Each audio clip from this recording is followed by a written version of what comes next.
Beri nama pedang ini Naga Puspa. Selamatkan dia. Jangan sampai jatuh ke tangan pendekar berwatak jahat.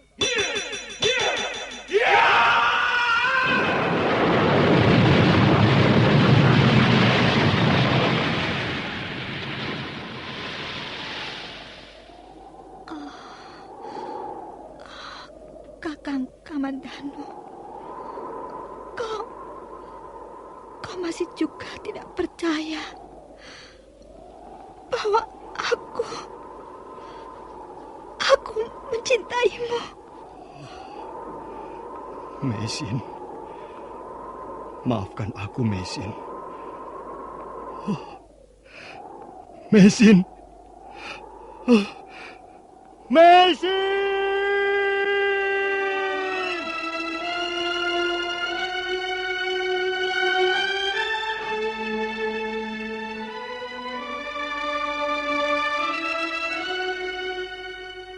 Tutur Tinula.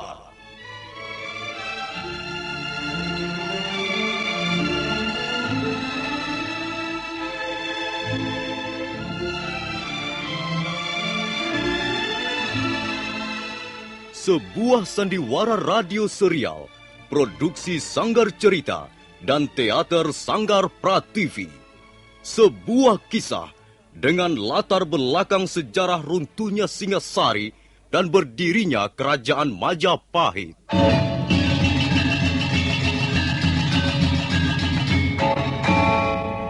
Sandiwara ini didukung oleh pemain-pemain radio yang sudah ternama. Ferry Fadli, Ivone Rose, dan Eli Ermawati.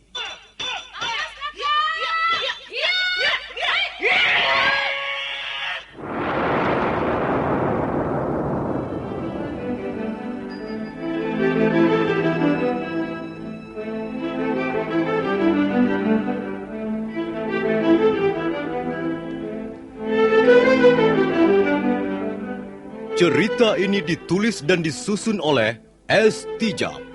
Teknik dan montase dikerjakan oleh Rudi Tinangon dan Joko SP. Sutradara EWS Yuwono. Kali ini mengetengahkan episode pertama dengan judul Pelangi di Atas Kurawang.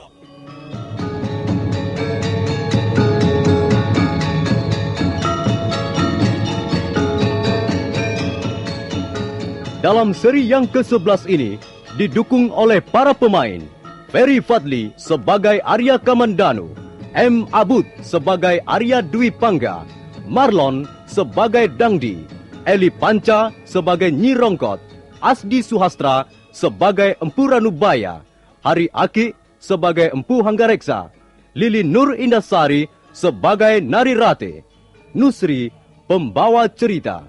Selamat menikmati.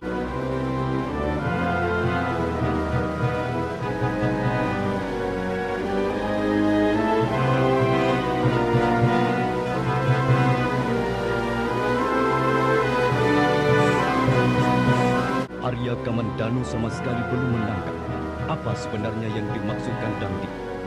Dia malah mencurigai anak kepala desa Mangguntur itu mau berbuat curang dengan memancingnya datang ke Candi Walandit. Dangdi, kau ingin aku pergi ke Candi Walandit? Aku bukan orang yang terlalu bodoh untuk bisa kau jebak dengan cara semudah itu. Kau mengira aku menjebakmu, Kamandanu? Buat apa? Banyak orang yang telah mengenal kelicikanmu, Dangdi. Dan orang-orang itu telah menyampaikannya padaku. Ya, terserah, Kamandanu. Mau percaya atau tidak bukan urusanku. Tapi kalau kau ingin tahu tentang diri pacarmu itu, nah, sebaiknya kau turuti apa yang kukatakan. Pergilah berkuda ke Candi Walandit. Kalau aku ingin menemui Nari Rati, aku akan ke Manguntur. Kapan saja aku mau. Bukan ke tempat di mana kau pernah akan memperkosa gadis itu. Nah, Dangdi, apa katamu sekarang? Kasihan sekali kau, Kamandanu. Kasihan Arya Kamandanu. Ada seekor serigala tidur bersamanya. dan telah menerkam daging pahanya, tapi dia tidak merasa. Kasihan. Iya.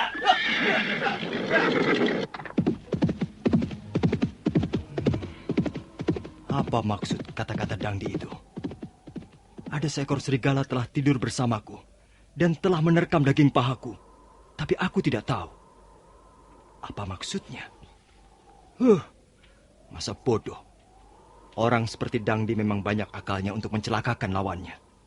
Kalau tidak waspada, aku bisa terjebak. Sampai menjelang senja, Arya Kamandanu berada di tepi padang ilalang. Matahari mulai kemerah-merahan ketika pemuda itu menyentakkan tali kudanya. Dan sebentar kemudian, hewan perkasa itu telah berlari bagaikan terbang.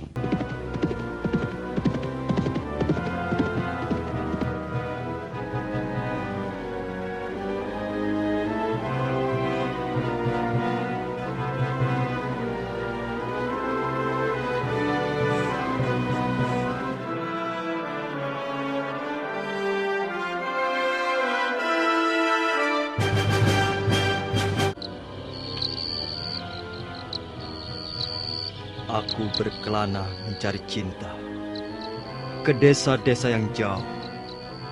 Akhirnya di Candi Walandit, kupuaskan dahagaku. Apa maksudnya Kakang Dwi Pangga menuliskan syair ini? Candi Walandit. Apa ada hubungannya dengan kata-kata Dangdi? Malam itu Arya Kamandanu tak bisa tidur. Pikirannya terganggu oleh bunyi syair kakaknya yang ditemukannya di halaman rumahnya. Pagi harinya, dia mencoba membicarakan masalah itu dengan Arya Dwi Pangga.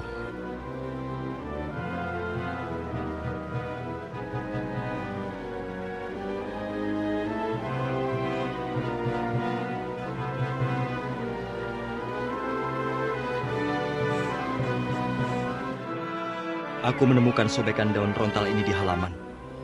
Barangkali tertiup angin yang menerpa daun jendela kamarmu, Kakang. Iya, ini memang syairku. Terima kasih, Adik Kamandanu. Syairmu itu bagus. Aneh sekali. Bukankah kau tidak menyukai syair? Mengapa tiba-tiba kau memuji syairku? Maaf, kalau Kakang Dwi Pangga keberatan mendengar pujianku. Ada yang ingin kau ketahui tentang syair ini? Ada yang ingin kau ceritakan tentang syair itu? Syair ini tidak istimewa, hanya mengisahkan dua insan yang sedang mabuk asmara. Setiap orang mengalaminya, tidak ada yang istimewa. Kalau kau mengatakan bagus, barangkali ada alasan tertentu. Sudahlah, untuk apa kita bicara soal syair? Syair tidak untuk dibicarakan, tapi untuk dinikmati. Kakang Dwi Pangga, kata-katamu terlalu angkuh. Seolah-olah kau mampu menelan seluruh isi bumi ini dengan syairmu. Adik Kamandanu, mungkin kau tidak akan percaya kalau kukatakan bahwa aku bahkan sanggup menelan matahari dengan bait-bait syairku.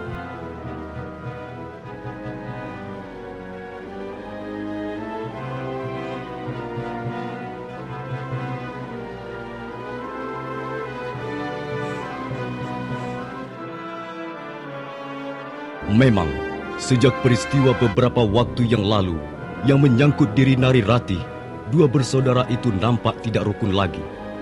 Hubungan mereka tidak selaras lagi. Nyi Rongkot yang tahu dua momongannya sering terlibat ketegangan, tak mampu berbuat apa-apa, kecuali mengelus dada.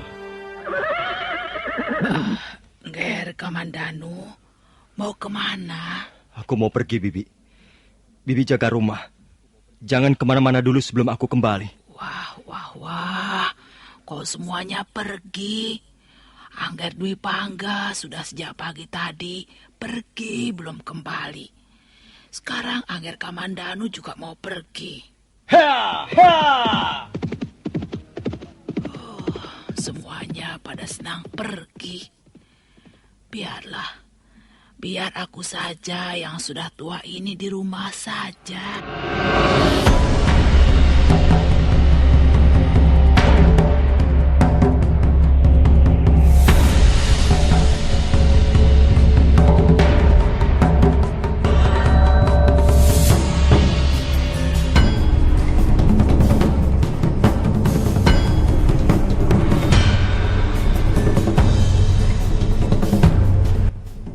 Apakah ada hubungannya antara syair yang ditulis Kakang Dwi Pangga dengan apa yang dikatakan Dangdi? Kuperhatikan akhir-akhir ini, memang dia jarang di rumah. Sering pergi dan tidak meninggalkan pesan apa-apa pada Bi Rongkot. Oh, aku jadi penasaran. Barangkali jawabannya ada di Candi Walandit. Aku harus ke sana sekarang juga. Hya, hya, hya, hya.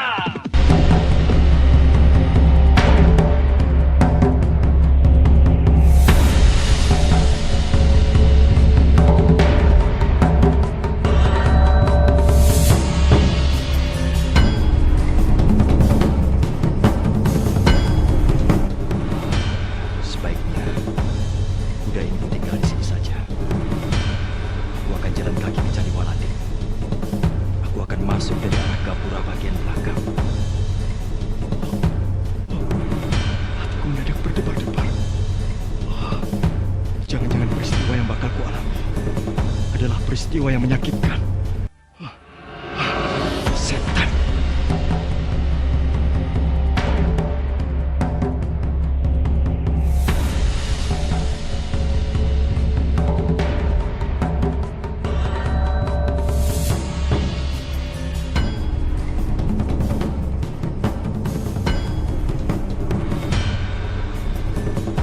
Mengapa kau menangis, Rati? Tidak ada yang perlu kau tangisi lagi. Adalah tangis bahagia, Kakang. Seorang wanita juga akan menangis kalau hatinya sedang tertimpa kebahagiaan yang tiada taranya. Coba kau pejamkan matamu barang sejenak. Nanti aku jatuh tertidur. Kalau kau tidur, aku akan terbaring menunggu di sampingmu. Nah, sudah aku pejamkan mataku. Sekarang apa yang mau kau lakukan, Kakang? Awas, jangan nakal. Kalau aku nakal, aku akan menjerit. Tidak ada seorang pun yang akan mendengar kau menjerit. Ada! Aku yang akan mendengar dia menjerit! Oh, Kakang! Kamandanu, apa yang kau lakukan di situ? Turunlah! Mau apa kau datang kemari, Kamandanu? Mau mendengarkan syair-syairmu tentang wanita. Berdebat! Oh, jangan, Kakang! Jangan bertengkar! Kau anak tidak tahu sopan santun. Apa kau tidak mempunyai pekerjaan lain selain mengintip orang? Rupanya benar apa yang dikatakan Dangdi. Aku telah tinggal serumah dengan seekor serigala. Dan sekarang serigala itu sudah menerkam daging pahaku sendiri. Kalau aku serigala, maka kau adalah seekor keledai. Kau keledai yang paling dungu. Bagaimana kau sampai tidak tahu daging pahamu kuterkam? Kakang Dwi Pangga, sekarang baru aku tahu siapa dirimu yang sesungguhnya. Berpuluh tahun kita hidup satu atap sebagai saudara. Tapi baru sekarang aku melihat Arya Dwi Pangga yang sesungguhnya. Pencuri, maling. Hei, Kamandanu, peliharalah kata-katamu. Ini ada seorang wanita. Berlakulah sedikit sopan. Jangan berpura-pura suci, hai serigala. Kedokmu sudah tersingkap. Belangmu sudah terungkap. Mau apa kau sekarang, ha? Mau mungkir? Tidak kuduga. Dengan alasan menolongku, dengan berpura-pura baik padaku, rupanya kau seorang pencuri paling tengik. Kamandanu, ingat, aku adalah saudara tuamu. Aku tidak punya saudara tua seperti kau. Bagus. Sekarang kau mau apa? Aku mau ini.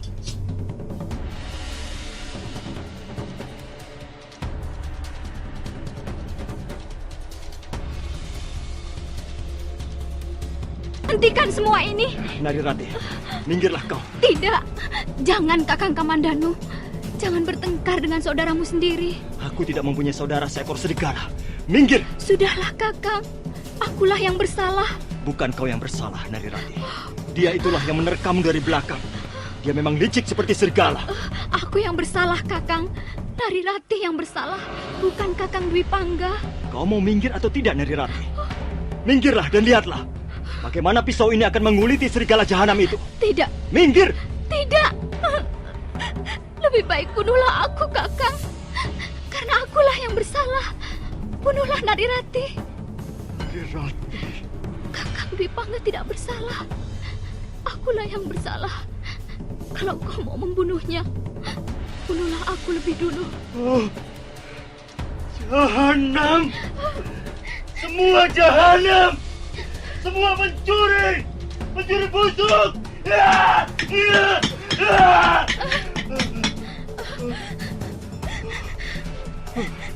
Tidak kusangka kalian berdua mengkhianati aku. Kalian pencuri busuk, manusia comberan.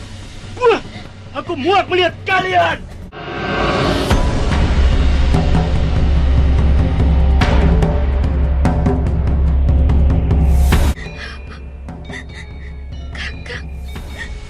Kakang Dwi Pangga, apa yang akan kita lakukan sekarang? Aku merasa berdosa pada adikmu, Kakang Kamandanu.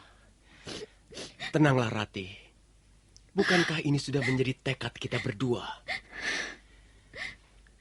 Sudahlah, hentikan tangismu. Semua ini akan berlalu. Berlalu seperti angin yang menerpa rambutmu ini.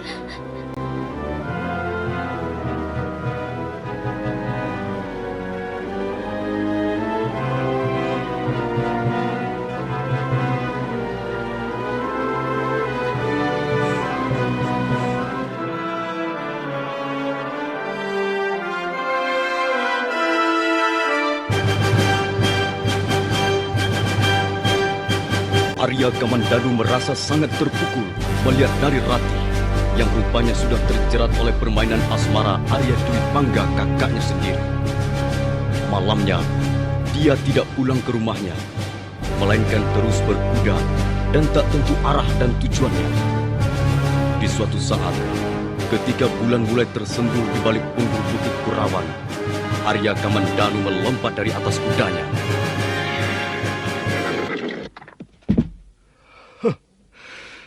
Semuanya jahanam. Maya pada ini penuh setan-setan. Tak ada yang beres. Semuanya palsu. Apa gunanya semua ini? Apa artinya semua ini? Kebajikan, kesatriaan, kepahlawanan, pekerti luhur yang diajarkan para dewa. Apa artinya? Hai dewa-dewa yang bersemayam di atas langit, turunlah dari atas tahtamu dan jawablah pertanyaanku ini. Apa maksudmu dengan semua ini?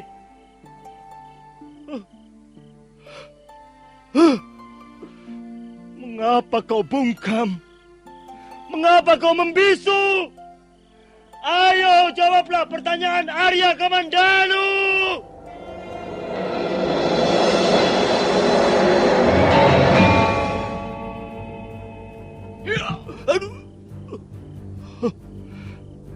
Siapa kau? Aku bukan dewa, tapi akulah yang akan menjawab pertanyaanmu itu, anak muda. Aku tidak membutuhkan kau. Aku mau dewa yang datang. Anak muda, kau tidak pantas bertanya seperti itu. Tidak sopan, bahkan kurang ajar. Apa pedulimu? Berani kau memukulku seenak perutmu. Mengapa tidak berani? Memukul anak muda seperti kau sama mudahnya dengan menggebuk anjing.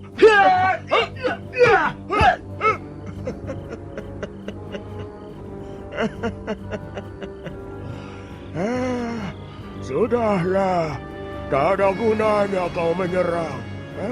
Kecuali kau ingin kubuat babak belur. Siapa kau ini? Kau pasti orang jahat. Karena kau tidak berani memperlihatkan wajahmu di balik cadar hitammu itu. Iya. Mungkin aku jahat. Tapi paling tidak, aku bukanlah manusia kelas kambing seperti kau. Kau mengenalku? Pemuda seperti kau ini banyak berceceran di pinggir jalan.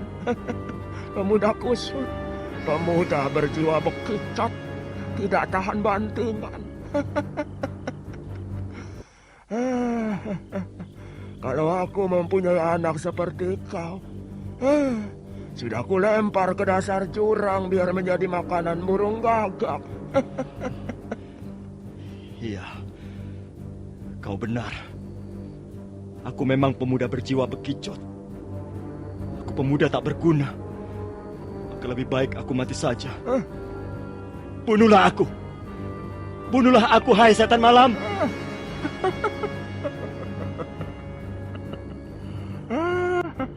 Rugi tanganku membunuh pemuda seperti kau.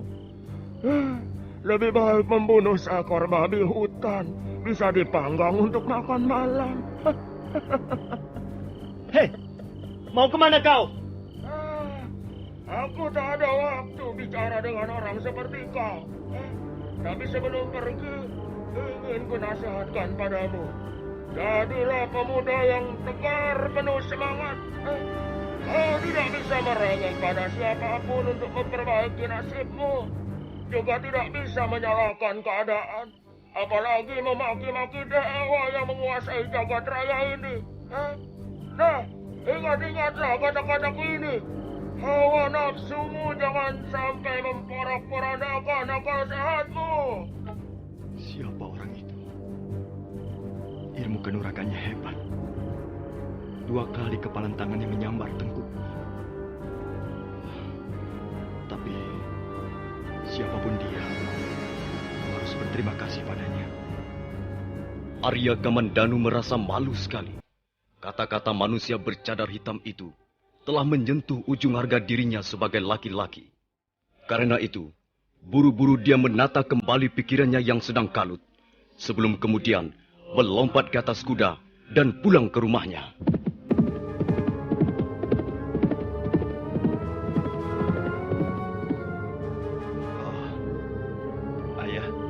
Ayah sudah kembali. Dari mana saja kau, Kamandanu? Dari rumah seorang kawan ayah. Kawan perempuan? Kau bisu sekarang? Tidak, ayah. Kawan laki-laki. Mukamu kuil, rambutmu acak-acakan, pakaianmu kumal. Kau ini anak manusia atau anak demit? Hah? Duduk. Ya, ayah. Kamandanu dan kau, Dwi Pangga. Iya.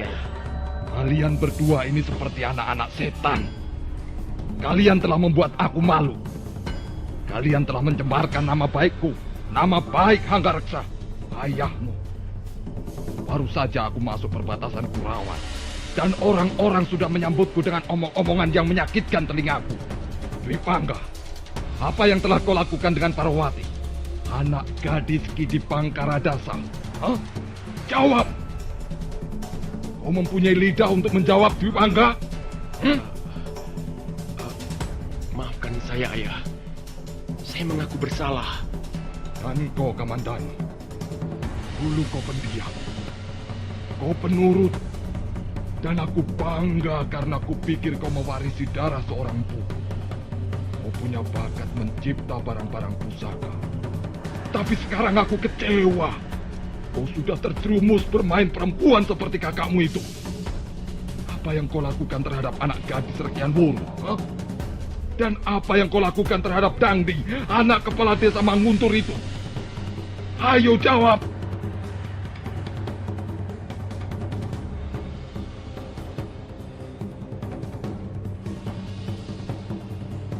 Arya Kamandanu tidak segera menjawab pertanyaan Empu Hanggareksa ayahnya. Dalam hati, dia bimbang. Jawaban apa yang harus diberikan? Nah, para pendengar sekalian, silakan mengikuti kelanjutan kisah ini dalam seri berikutnya. Sampai jumpa.